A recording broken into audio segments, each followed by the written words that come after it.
Bueno, hay muchos temas para hablar en el día de hoy. También, bueno, sé que preparaste cosas sumamente interesantes. Ayer con Maxi estuvimos hablando fuerte de toda la incidencia que tuvo el feriado largo con el tema de que está barato el dólar, que se apreció el peso, muchos argentinos yendo a Chile, a Paraguay. ¿Vos cómo ves este fenómeno del fin de semana que estuvimos viendo y que hoy, por ejemplo, me llegó el dato de que 30.000 argentinos fueron a Paraguay por el cruce fronterizo de Formosa? Yo soy de allá, así que me llegó el dato. La verdad es que una gran cantidad de gente yendo a comprar a los países limítrofes. Sí, bueno, efectivamente, ¿no? El dato que vimos en todas las noticias, ¿no? La gente cruzando a Chile a comprar. Y ahí yo creo que tenemos, digamos, una combinación de elementos. La primera es que efectivamente, digamos, el dólar está barato, ¿no? O sea, en el sentido de que ya cuando uno mira el tipo de cambio financiero que se utiliza para medir, digamos, este tipo de cuestiones, ya van más o menos 3 meses que está bastante estable.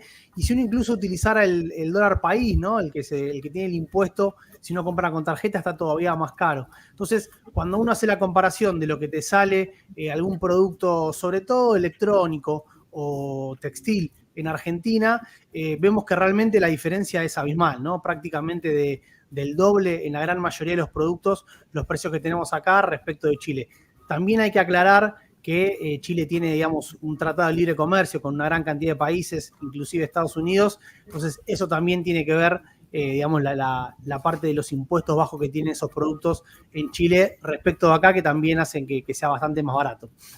Claro, tiene una economía más abierta. Ayer hablábamos de eso con Maxi, también acá Crypto Explorer, que lo veo conectado, hablaba también de la cantidad de impuestos, del porcentaje que implica el impuesto en los precios, ¿no? Acá es mucho mayor, en Chile es mucho menor. Claro, digamos, igual creo que son modelos distintos de país, o sea, Chile es un país mucho más chico que, digamos, los productos que exporta le permiten, ¿no?, financiar todas las importaciones que necesita para el consumo de su población. En Argentina eso es imposible. Entonces, ahí hay que ver, ¿no?, qué cosas se le pone impuesto, qué cosas no, cuánto impuesto. Pero bueno, obviamente cuando vos tenés un aluvión de gente que va a comprar productos a estos países, evidentemente es un síntoma de que estás caro y de que algo tenés que hacer, ¿no? Probablemente por el lado más del dólar que de los impuestos, pero sí yo creo que es un tema para monitorear de cerca. Y otro tema del día, antes de meternos de lleno en lo que tenemos preparado para hoy, es el tema de las facturas de gas y los aumentos que se vienen a partir de hoy, ¿no? Que van desde el 50% hasta el 460%, y en mayo va a haber otro aumento de cara al invierno, que es obviamente donde más se consume. ¿Cómo ves esto? Sí, tal cual. Hoy digamos, salió en el boletín oficial el tema de los aumentos. Digamos, técnicamente van a regir a partir del 1 de mayo, donde lo vamos a ver con la próxima factura. Según las autoridades, en promedio el aumento va a ser de 300 o 400%, lo cual implica multiplicar por 4 la tarifa. Si uno lo mira con los valores actuales, está dividido en 3 segmentos, ¿no? Segmentos de altos ingresos, segmentos de ingresos medios y segmentos de ingresos bajos. Ahí, por ejemplo, para tener una referencia, una tarifa de ingresos medios pasaría más o menos a pagar unos 23.000, 24.000 pesos, ¿no? Esto obviamente después pasa que cualquier persona te dice, che, no, pero yo pago 18, no, pero yo pago 35. La realidad es que hay un montón de variables que determinan y que te afectan la tarifa final, que es la que termina pagando el consumidor, pero en principio se esperan eso, ¿no? Aumentos de 3 o 4 veces. Y digamos, con esta cuestión importante de marcar que estamos en meses donde el gas se utiliza poco. Entonces, el gran impacto lo va a sentir el bolsillo, me parece, sobre todo a partir de junio y julio, ¿no? Que es cuando empecemos con las bajas temperaturas a tener que prender la estufa. Acá Lando dice, vamos a quedar como DiCaprio cuando se quiere subir a la tabla. Chicos, por favor, por favor. Sí. Ya están en confianza ya con vos, por lo que veo acá. Te voy a contar que se sumó mi abuela, que se suma todos los días, casi siempre. Hoy ya saludó a mi abuela, Lila Bonet es mi abuela. Buenas tardes, Juli, y saludos para todos acá. Javi hace así.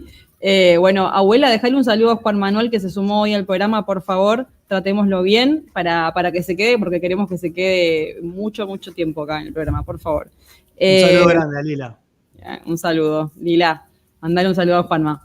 Bueno, Juanma, y otro tema, y acá podemos profundizar porque da mucho que hablar, es el dato que se conoció la semana pasada del INDEX sobre el dato de la inflación, justamente, de la inflación, perdón, de la pobreza en Argentina. La inflación falta todavía unos días para que sepamos el dato de marzo. Sí, bueno, es un dato, digamos, es un dato muy importante, ¿no? Que marca un termómetro relevante de nuestra economía, pero lamentablemente es un dato que suele quedar viejo, ¿no? Por digamos, esta velocidad con la que se mueve nuestra economía. El dato que se publicó es el de fin de año, ¿sí? En realidad es el del segundo semestre del 2023. Y lamentablemente fue un dato muy alto, ¿no? A ver si puedo pasar. Ah, ahí está, bien, espectacular, ahí cualquier cosa yo voy diciendo para avanzar con las presentaciones. Bueno, la idea era un poco esta, ¿no? A mí, para explicar estas cuestiones, siempre me gusta traer algunos gráficos que me parece que reflejan mucho mejor, ¿no? Que uno pone en contexto bien. A veces cuando uno dice la pobreza fue del 41,7%, medio que se pierde, ¿no? Entonces, acá lo que están viendo precisamente es la evolución de la pobreza argentina en términos anuales.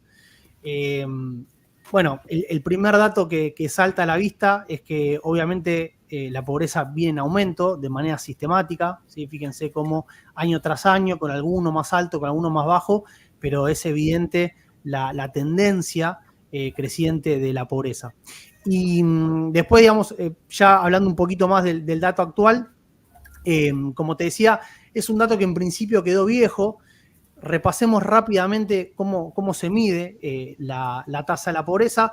Lo que el INDEC hace es definir una cantidad de dinero que se necesita para pagar y conseguir las cuestiones básicas, ¿no? Alimentación, indumentaria, alojamiento, ¿no? Casa, ropa, electrodoméstico, bueno, un montón de cosas que son las mínimas y necesarias para que una persona no sea considerada en situación de pobreza. Entonces, se fija esa vara y a partir de eso, con esa vara, toda la gente que queda por debajo es precisamente el porcentaje que tenemos de población que está en situación de pobreza.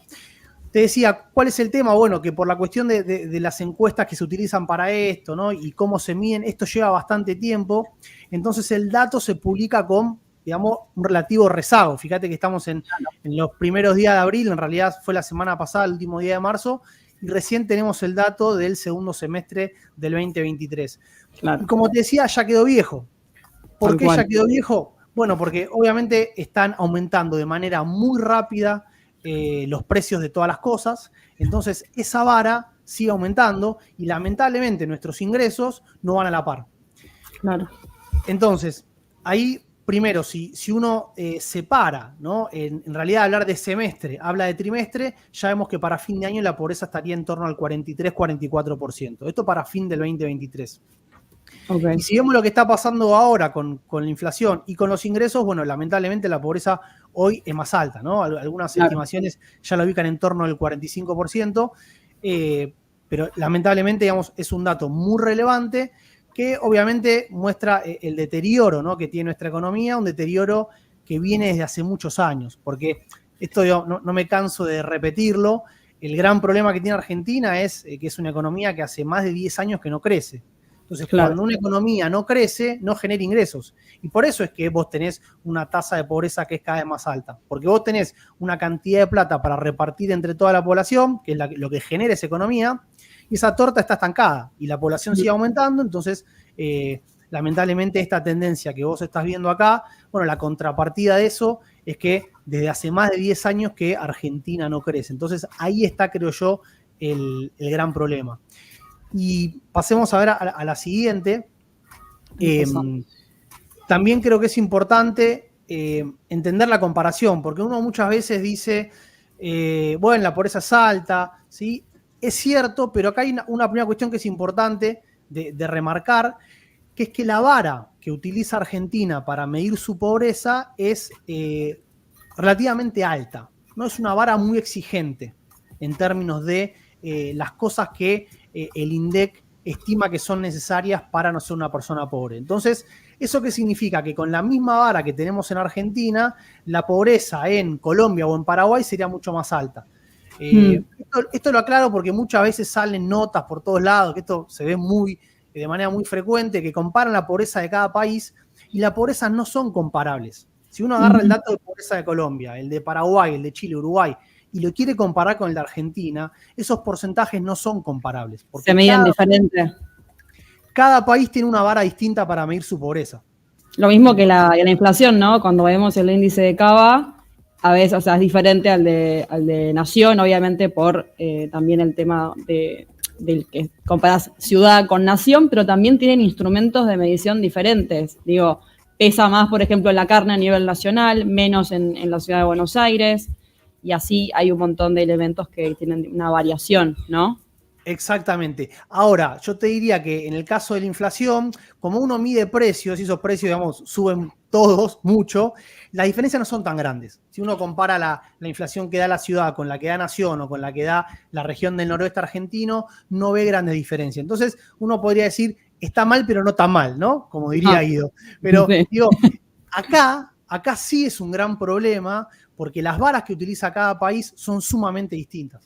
Entonces, si uno quiere ponerse a medir la pobreza con otros países, tiene que usar una canasta homogénea. Eso lo mide, por ejemplo, la CEPAL, utilizando también un valor del dólar que sea homogéneo, porque también eso pasa la diferencia con otros países.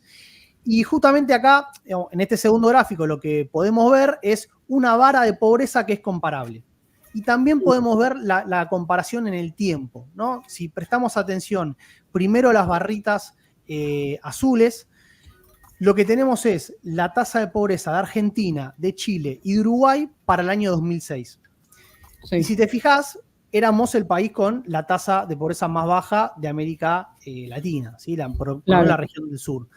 Estábamos ahí en plena recuperación, crecimiento a full. Exactamente. Veníamos de todavía años de crecimiento, si bien veníamos de la crisis del 2001, la pobreza se venía recuperando. Y fíjate que cuando uno compara, te decía, con el resto de la región, acá traje los dos países que son los de mejores indicadores socioeconómicos, ahí te das cuenta que Argentina era uno de los países líderes, ¿no? El número uno en términos de estos indicadores. Ahora, ¿qué pasa? Cuando uno compara con 2022, que es el último año que tenemos para hacer la comparación en términos, como te decía, homogéneos, bueno, ahí vemos que Argentina mejoró un poquito, ¿sí? Bajó casi 5 puntos, pero que la diferencia con Uruguay y con Chile es que esos países redujeron la pobreza de una manera 10 veces más grande, ¿sí? Mucho más significativa. Claro. ¿Por qué pasa esto? Bueno, por eso, porque estos países crecieron de manera sostenida en esos 16 años. Y al crecer de manera sostenida, la pobreza se redujo de una manera mucho más significativa que en Argentina, y obviamente hoy son países que tienen mejores indicadores socioeconómicos que nosotros, ¿no? De vuelta, ojo con esto, uno dice, che, pero pará, la pobreza argentina del gráfico recién me mostraste que era el 40%. Bueno, porque es una vara distinta. Esta vara que utilizamos... comparable, ¿no? Exactamente. Esta vara que utilizamos es más baja, pero nos permite comparar con diferentes países y no cometer estos errores, ¿no? De comparar peras con manzanas. Claro. Y vemos que en los demás países no es ni que se mantuvo, se redujo. Acá tampoco es que se mantuvo, aumentó. Bueno, acá se ve que baja un poquito, pero seguramente al día de hoy vamos a ver que aumentó.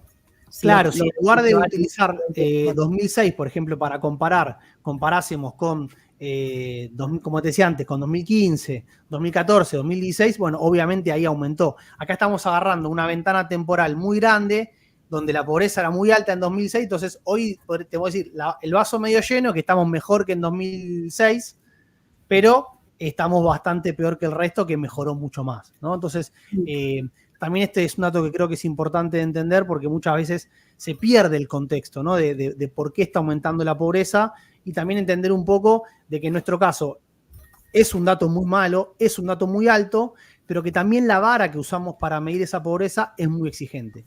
Si utilizásemos la vara de otro país, probablemente te daría prácticamente la mitad. Mirá, tremendo dato. Otra cosa que estuve viendo sobre el dato de pobreza es que aumentó en todas las provincias del país. O sea, fue un aumento, bueno, un aumento que se dio prácticamente de forma regular en toda la extensión de Argentina. Sí, como te decía antes, ¿no? Vos después tenés diferencias en los niveles, digamos, siempre te fijás, hay ciudades mucho más pobres en el norte argentino, algunas también dentro de, digamos, de Buenos El Aires. noroeste atravesando siempre. Exactamente. Pero, digamos, el fenómeno es general para todo el país. Digamos, todos los precios están subiendo de una manera muy acelerada, los ingresos de todas las provincias, de todas las personas están aumentando menos, por lo tanto, en todos lados se observa esto, con algunas diferencias puntuales en términos regionales digamos, del nivel, ¿no? Siempre están algunas ciudades que son muy pobres, otra que está mucho mejor, como la del sur de Argentina, pero como decís vos, es un fenómeno, digamos, que atravesó a todas las provincias. Y otro dato que es importante, que no mencioné, es que el nivel de indigencia fue sumamente alto y, a diferencia del de pobreza, que quedó ahí del nivel de la pandemia, digamos, récord, acá fue peor que la pandemia. O sea, tenemos un nivel de indigencia que es las personas que no llegan ni a cubrir la canasta básica alimentaria, ¿no? En términos, no ya de, como te decía, de ropa, de salud, de educación, de alquiler, sino solamente una canasta alimentaria para poder alimentarte correctamente. Esa tasa está en el 12%, lo cual es realmente, digamos, un montón. Y además, como te decía, el problema acá es que es más alto que los niveles de la pandemia. O sea, hoy que no tenemos la pandemia ahí, es un gran problema. Y obviamente para solucionar esto no queda otra que recuperar el crecimiento, ¿no? Hay que bajar la inflación, hay que hacer que la economía vuelva a crecer, que los ingresos le ganen a los precios, y eso obviamente va a llevar tiempo. Que de alguna manera creo que nos lleva un poquito al segundo tema, ¿no? De qué está pasando con la actividad. Al tema así que nos planteábamos principalmente para debatir hoy, acá con el chat también, que nos sumen todas las preguntas que tengan, pero el tema que estamos todos, ¿no?, preguntándonos hoy es cuándo la economía va a volver a crecer, si tocamos fondo. Sabemos que hubo una caída enorme en todo lo que es industria, en las ventas minoristas, venta mayorista, en todos lados, pero no, nos preguntamos cuándo vamos a volver a crecer y si ya se llegó al piso, ¿no? Vamos a ver acá, tenemos un cuadrito del estimador mensual de la actividad económica. Sí, ahí por algún motivo está faltando todo un pedacito, toda una parte. Fíjate que hay algo que lo está tapando. No sé si, a ver si no lo puedo poner yo. A ver, pará. No es este, no. No, está bien, por algún motivo ahí está. Sí, es verdad que llega hasta enero y después hay toda una parte que no sale. Pero no importa, lo podemos contar. Yo lo busco acá en el celu y se lo paso a Orne y a Javi para que lo suban. Bueno, sí, digamos, ese es el otro punto, ¿no? O sea, que está un poco vinculado como te mencionaba, con lo que venía pasando con la pobreza, porque cuando uno mira la actividad económica, bueno, obviamente creo que no hace falta aclarar que estamos en el medio ya de una recesión importante, ¿no? Recesión que arrancó en octubre del año pasado, ¿sí? Que arrancó, digamos, ya con el gobierno anterior, en parte por todo, digamos, los problemas económicos que arrastrábamos, ¿no? Ya con inflación elevada, con una brecha muy alta, una brecha cambiaria muy elevada, también con una cuestión muy importante que es típica de los procesos electorales, que es la incertidumbre, ¿no? De qué es lo que va a pasar. Entonces, ya toda esa combinación de cosas, sumado también a un fuerte parate de las importaciones, que el gobierno estaba frenando las importaciones, bueno, todo eso hizo que ya la actividad económica, digamos, empezara a caer de manera significativa a partir de octubre, ¿no? O sea, como que había tocado el pico en ese mes y a partir de ahí empezó a reducirse. Obviamente es muy loco que empezó a caer octubre, elecciones presidenciales, ¿no? Justo fue todo alineado al inicio del gobierno de Javier Milei, digo, ya empezó con un panorama bastante negro desde antes de asumir. Sí, la verdad es que la situación era muy complicada, ¿no? Una inflación alta, como te decía, una brecha cambiaria en torno al 150%, problemas, digamos, de precios, de tarifas, bueno, un montón de cuestiones que seguramente en algún momento lo vamos a charlar más en detalle. Pero el punto es ese, ¿no? Que ni bien asume Milei, además, bueno, él aplica una devaluación del tipo de cambio, un fuerte aumento del 120%, ahí es donde se dispara la inflación y, bueno, esa combinación de elementos afectó todavía más a la actividad económica, ¿no? Se hicieron pelota los salarios, el poder de compra de la población, entonces es muy típico de... Se sigue viendo muy achatado. El cuadrito. ¿Es este, Juanma? Sí, pero se ve muy achatado. A ver si... Quiero ver si lo puedo presentar yo. Si no... O voy a hacer lío, a ver. A ver, si no, agarrá, lo tenés en el celu, lo mostrás en la cámara un ratito, o me lo mandás a mí, yo se lo mando a los chicos. A ver, hacemos ahí rapidito. Te lo voy a mandar a vos. Rápido que podamos. A ver, voy a ir leyendo el chat mientras tanto. Acá Natalia dice: ¿cuánto más se sostiene esta inflación con los sueldos promedio por debajo de la línea de pobreza? O la idea real es generar un 90% de pobres reales, dice Natalia por acá. Una de las preguntas que tenemos. Acá Federico pregunta: ¿mediante cuáles sectores se puede llegar a empezar a ver esa B, además del agro? Bueno, son preguntas que vamos a hacerle a Juan Manuel en un ratito, mientras vamos dejando acá el gráfico que nos está faltando para explicar obviamente toda la caída económica que estamos sufriendo todos básicamente en estos primeros meses de este año 2024, y que ya adelantaba Juanma que arrancó el año pasado la recesión en octubre del 2023, justo cuando se dieron las elecciones presidenciales, y después, bueno, en noviembre también tuvimos las elecciones de balotaje, y finalmente en diciembre asume Javier Milei, y ya superamos los 100 días de gobierno a esta altura del partido. Estamos esperando el dato de inflación de marzo, a ver más o menos cómo da. Sí, y a ver, lo que pasa acá también es que, de nuevo, ¿no? El dato que publicó el INDEC, que es el estimador mensual de actividad económica, ¿no? Lo que se conoce como el EMAE, es el de enero. Tenemos algunos indicadores adelantados también de febrero, que la mayoría siguen mostrando que se profundiza la recesión, con lo cual ahora después voy a mostrar un poquito, digamos, cuál puede ser la forma de recuperación. Ahí en una de las preguntas ya estaban preguntando, ¿no? Si era en forma de B o no. Pero básicamente la primera cuestión es esa, ¿no? Entender que desde octubre que la actividad económica está cayendo, el dato de enero marcó una caída de 1.2, y que si uno mira lo que pasó en estos 3 meses, es más o menos una caída del 6%, lo cual es un nivel bastante elevado, ¿no? Digamos, si uno quita la caída de la pandemia, tendríamos que irnos hasta 2018 para ver una caída similar, con lo cual la recesión es bastante importante. Y la gran pregunta ahí entonces es, ¿qué va a pasar con... Ahí está, tenemos el cuadro, el gráfico. Acá está, bueno, acá pueden ver, ¿no? La evolución del estimador mensual de la actividad económica, ¿no? Esto básicamente te muestra cómo se movió la actividad económica desde principios del 2021, ¿sí? Fíjense que ahí tenemos la salida de la pandemia, ¿no? Esa es la recuperación sostenida de la actividad.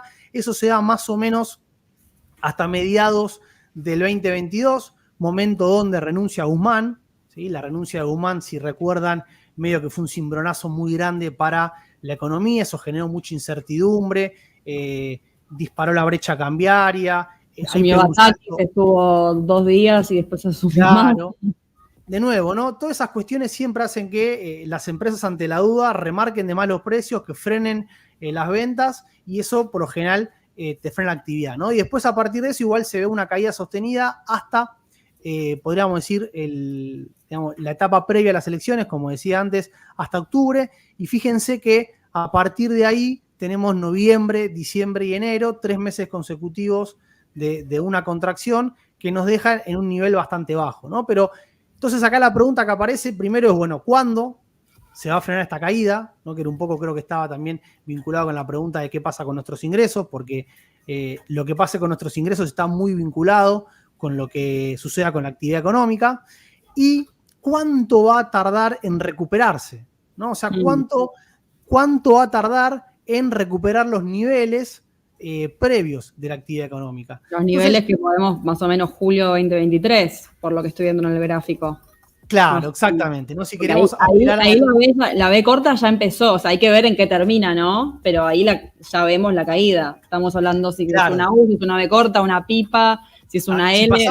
Si pasamos a la siguiente filmina, ahí vamos a ver lo que acá, ¿no? Lo que los economistas nos gusta siempre inventar este tipo de cosas. O sea, nosotros vemos patrones en todos lados.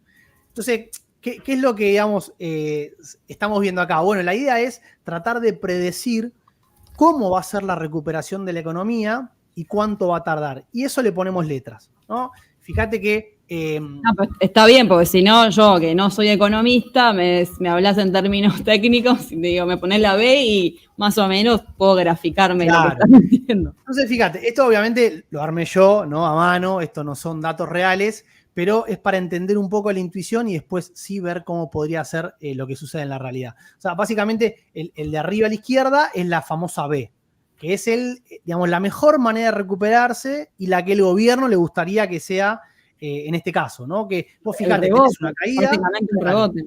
Tenés una caída y un rebote de la misma magnitud, que eso es lo importante. Por eso se forma una B. O sea, claro, la economía se recupera a la misma velocidad que cae y entonces tardás muy poco tiempo en recuperar el nivel previo de actividad económica. Esa es la famosa B. Esa es la que todos quisiéramos, ¿no? El escenario ideal esa dentro de lo malo.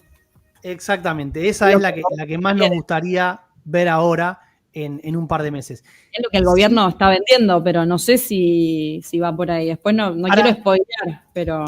Claro. Ahora vamos a verlo en un minuto. Después fíjate que si, digamos, vos tenés una recuperación que es sostenida, que es, digamos, fuerte, pero que no es tan rápida como la caída, se te forma lo que llamamos, ¿no? Con mucho cariño, una pipa de Nike. En este caso, vos ves que digamos, la recuperación tarda un poquito más. Y si te fijas ahí, lo que serán los meses que tarda, bueno, eso me lleva a que tarde más meses en recuperarse, ¿no? En lugar de 8 o 9 meses, tardó 14, 15 meses. Si la cosa se pone poquito más grave, fíjate que primero, la economía no recupera automáticamente, ni en forma de V, ni en forma de pipa de Nike, sino que tarda varios meses y es como que se estanca en esos niveles más bajos. Y después se empieza a recuperar a una velocidad también relativamente lenta, o podríamos decir como el caso anterior. Entonces, fíjate que tardás más tiempo y ahí se forma una especie de U, ¿no? O sea, tardás un poco más y también es más lenta la recuperación. Y el peor de los casos, el que no nos gustaría ver bajo ningún punto de vista, es una letra L. Fíjate que después de la recuperación, después de la caída, la recuperación es tan lenta que vos nunca llegás, o tardás, digamos, 6 años, nunca llegás a recuperar el nivel anterior, porque por algún motivo tu economía no logró después generar las condiciones para volver a crecer. Y acá retomo un comentario de Fabián que dice, subir para llegar a cómo estábamos antes con Alberto, entiendo que se refiere como con ironía, ¿no? Porque si uno piensa, tenemos que recuperarnos para llegar a un nivel en el que ni siquiera estábamos muy bien tampoco, o sea, es un nivel que no es óptimo tampoco. ¿No? Exactamente. Pero a ver, yo acá hago una aclaración, ¿no? Es como que son dos preguntas distintas. La pregunta primero es, ¿cuánto tardamos en recuperarnos? En recuperar ese nivel del año pasado, que era un nivel bajo, eso es cierto. Claro. Y la siguiente pregunta es, bueno, una vez que nos recuperamos, ¿cómo hacemos para seguir creciendo? O sea, porque justamente la pregunta que nos vamos a hacer en 6 meses es, ¿están las condiciones dadas para que no sea solamente un rebote, sino que haya un aumento sostenido de la actividad económica y que no pare? O sea, que en lugar de ser una B, esto siga creciendo y vos sigas aumentando y puedas crecer de manera sostenida, que eso es lo que, digamos, lo más importante, ¿no? Pero estamos como una etapa previa, que es la de ver cuánto nos lleva a recuperar. Una vez que recuperemos, bueno, ahí vamos a ver qué pasa después, ¿no? Pero sí, evidentemente lo ideal es después seguir mejorando. Y acá vos, ¿cómo la ves? ¿Por cuál te jugás? Si tenés que jugártela por una. Si pasamos a la siguiente, ahí yo creo que podemos empezar a pensar un poquito la respuesta, ¿no? Básicamente, la pregunta acá es decir, bueno, ¿cómo podemos, ¿no? tratar de responder esta pregunta? Y la primera manera de hacerlo es con un poquito de teoría, ¿no? O sea, el nivel de actividad económica de un país, cuánto produce. Bueno, eso tiene un correlato muy fuerte con la demanda de la economía, ¿no? ¿Cómo está la demanda? Si la gente no compra, las empresas no producen, y por lo tanto, esto es una identidad contable, que cualquiera que haya pasado por un curso de economía lo habrá visto, ¿no? Pero lo que esto te dice es que la actividad económica, es decir, el PBI, es la suma de 4 componentes, ¿no? Que son los que... Estoy volviendo a la universidad, chicos. Exactamente. Me habré rendido a estas cosas. No, pero vas a ver que es sencillo. O sea, vos tenés 4 maneras, digamos, de que la gente compre productos. Uno es las personas, nosotros, cuando vamos al supermercado, cuando compramos algo, es el Consumo más gasto consumo más privado, es producción. el consumo privado, ¿sí? Y fíjate que es el que tiene mayor peso en el nivel de producción. O sea, lo que más se vende en el país lo compra la gente, lo compran las personas, la familia, nosotros. Eso representa casi el 70% de la actividad económica. Después tenés en segundo lugar, y con mismo porcentaje, digamos, con misma participación, las ventas que hacemos al exterior, es decir, lo que nos compran nuestros socios comerciales, China, Estados Unidos, Brasil, o sea, la parte de la producción que los que la demandan son los países del resto del mundo. Después tenés una parte que la demandan las empresas, que justamente lo que hacen es comprarse, pero no para consumir como hacemos nosotros, sino para invertir. Una empresa comprándole una máquina a otra, el sector agropecuario comprando un tractor a una empresa. Bueno, eso es el componente de la inversión.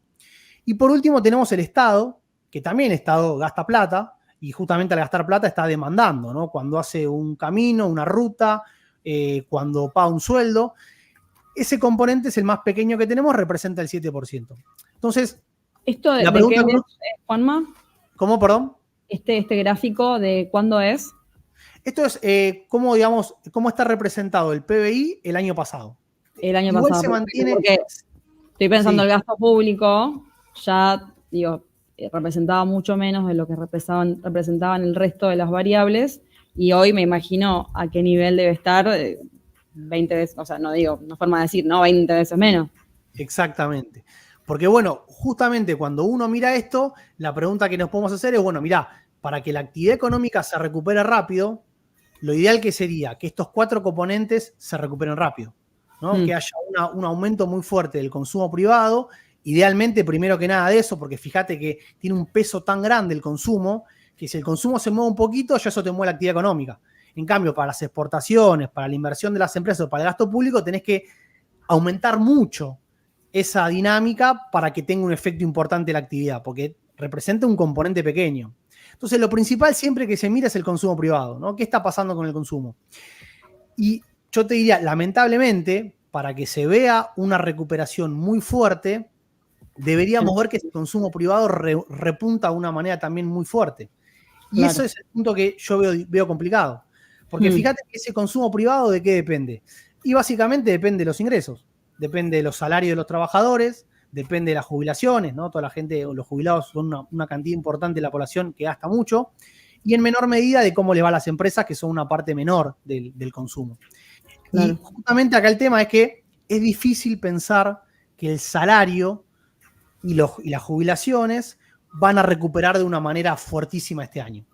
Las jubilaciones, ya sabemos que no, porque el gobierno anunció que las va a ajustar con la inflación, con lo cual eso va a ser un repunte pero pequeño. Y con los salarios, digamos, con el nivel de inflación que tenemos hoy en día, es difícil ver que los salarios puedan aumentar, digamos, mucho. Pensá que tienen que aumentar 15 o 20% por mes, ¿no? Es muy complicado. Y además eso me lleva a pensar, bueno, uno de los temas del día que fue el aumento que se viene respecto al gas, que eso obviamente son todas condiciones que hacen que el gasto, ¿no?, se vea todo el tiempo reducido, que vos en lugar de ir a consumir más, vas a estar mucho más ajustado. ¿Por qué? Porque te viene el ajuste de la prepaga, te viene el ajuste del gas, hay un montón de cosas que todavía tienen que actualizarse, que en teoría van a ser en marzo, el gobierno las pateó para abril, o sea que eso te da un indicador de que no es que la gente va a empezar a consumir más el mes que viene, porque se vienen ajustes por todos lados. Totalmente, por eso te decía que, en mi opinión, yo veo bastante difícil que haya una recuperación fuerte del consumo que te pueda traccionar la actividad económica para que vos veas una recuperación en forma de V. Entonces, por este lado, ya te digo, me parece que la respuesta es más pensar por una pipa de Nike, una U, en el peor de los casos, una L. Pero tenemos una manera más también de analizar esto, que si pasamos a la siguiente filmina, que es básicamente decir, bueno, a ver, miremos qué pasó en las recesiones anteriores, ¿no? Digamos, la mejor manera de tratar de, no la mejor, pero digamos una manera de estimar qué va a pasar en el futuro es ver qué pasó antes. Entonces, acá en este gráfico lo que estamos viendo es, Bueno, agarremos las últimas recesiones que tuvo en la economía argentina, ¿no? Las grandes recesiones. Vos tuviste una en 2013, que después vino una devaluación a principios del 2014. Tuviste otra en octubre, justamente, fíjate, de vuelta con la cuestión presidencial, ¿no? Con el cambio de gobierno, con Macri asumiendo, liberando el cepo y devaluando, que también generó una recesión. Con Balotage también en ese año. Exactamente. Después tuviste la crisis de deuda de la gestión también de Cambiemos, con la devaluación y con el anuncio de recurrir al FMI, y después tuviste la pandemia. Esas fueron las 4 últimas recesiones que vos tuviste en Argentina. Y la idea acá, lo que hacemos es juntarlas todas para que coincida el mes donde arranca la recesión, y ahí vos estás viendo cómo cae y cómo se recupera, ¿no? El 100 sería el inicio, la actividad empieza a caer. Fíjate cómo cae por varios meses. Lo que estamos viendo abajo son los meses que tarda la economía en recuperar el nivel previo, ¿no? ¿Cuándo vuelve a 100? Entonces, fíjate, a ver, la de la pandemia, ¿qué letra le pondrías? Obviamente B corta. Bueno, medio pipas. En un momento como que se aplana un poquito la curva, ¿no? Exactamente. Fíjate que yo te diría que es una combinación de las dos, ¿no? Arranca como una B, arranca recuperando, rebotando muy fuerte los primeros meses después de la salida de la cuarentena, y después como que se hace un poquito más lenta y termina siendo como una combinación de las dos. O sea, entre una B y una pipa Nike. Pero no hay ninguna duda, comparando con las otras, que fue la recuperación más rápida que tuvimos. También esto tiene que ver con la cuestión de la pandemia, ¿no? Esto es como que vos cerraste el país, ¿no? Bajaste la persiana por unos meses, nadie producía nada, y obviamente que una vez que abrís, bueno, la recuperación suele ser muy rápida. También con el nivel de caída, claro, la magnitud. Exactamente. Caes mucho, lo lógico sería que recuperes.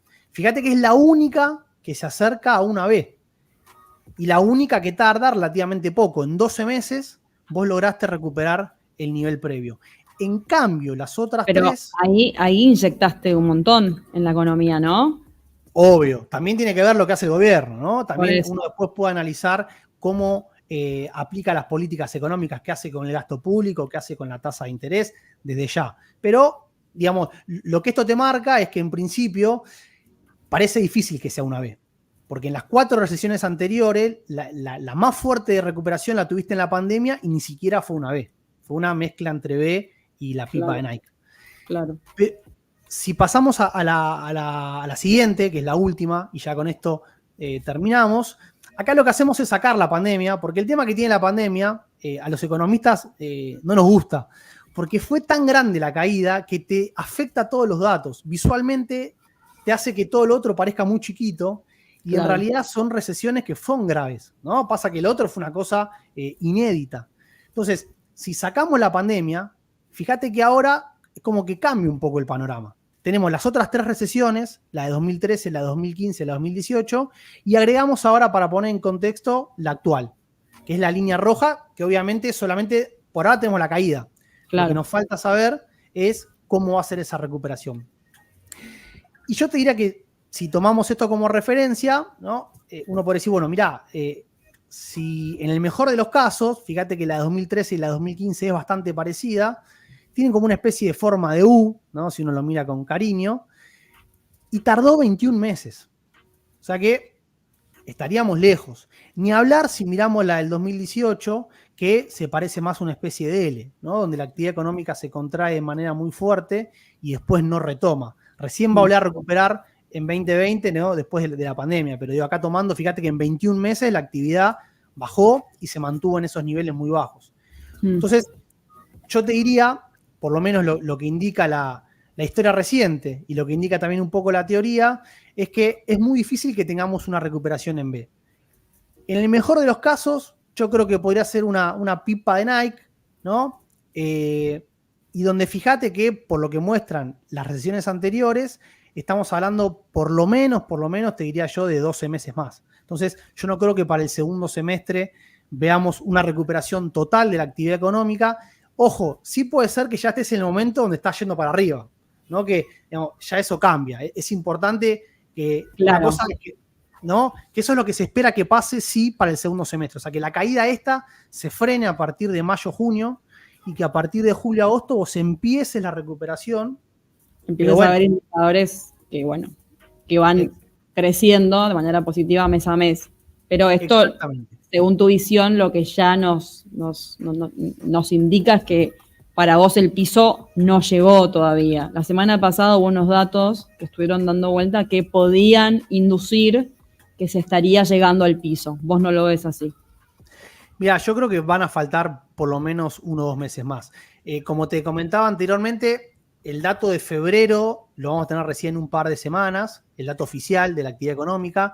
Hay algunos indicadores adelantados, ¿no? El de la industria, el de la construcción, el de la recaudación, ¿no? Porque cuánto recauda el Estado está muy vinculado con la actividad económica, y todos esos en febrero dieron bastante mal. Entonces, yo diría que ya para febrero seguro que no, habría que ver marzo. Y después, digamos, la otra referencia que tenemos que es importante es las proyecciones de las consultoras. O sea, el Banco Central todos los meses releva las proyecciones de las consultoras, y lo que hoy marca el promedio de esas consultoras es que estaríamos llegando al piso en el segundo trimestre. ¿No? ¿Viste? Como te decía antes, como si fuese una U. Bueno, sí. Seguramente para marzo, abril, mayo, estaríamos tocando fondo y empezaríamos el repunte a partir del segundo semestre, que de nuevo, la gran discusión va a ser a qué velocidad, cuánto nos va a llevar, y obviamente yo creo que ahí va a ser fundamental ver qué pasa con los ingresos de la gente, los salarios, las jubilaciones, todo ese tipo de cuestiones. Claro, pero si tomamos de referencia otras recesiones, vos decís, bueno, por lo menos te va a tomar 12 meses recuperarte. Sin embargo, caer te tomó muy poco, caer a estos niveles, ¿no? Y todavía seguimos cayendo a la velocidad que lo estamos haciendo. Exactamente. Así que bueno, eso en unos meses veremos a ver si tenía razón o no. A mí me gusta después chequear, ¿no? lo que uno dice. Sí. Pero en principio, ya te digo, los datos históricos que suelen ser una buena referencia te dicen que sí, por lo menos vamos a tardar 1 año, ¿no? Para ver ese repunte. Que de nuevo, ojo, tampoco hay que ser, digamos, uno puede mirar el vaso medio lleno y decir, bueno, pero ese repunte después puede ser sostenido si el gobierno hace las cosas bien, y ver que siga aumentando y que vos recuperes o incluso superes los niveles del 2022, 2021 y tengas un repunte sostenido, ¿no? Eso es lo ideal.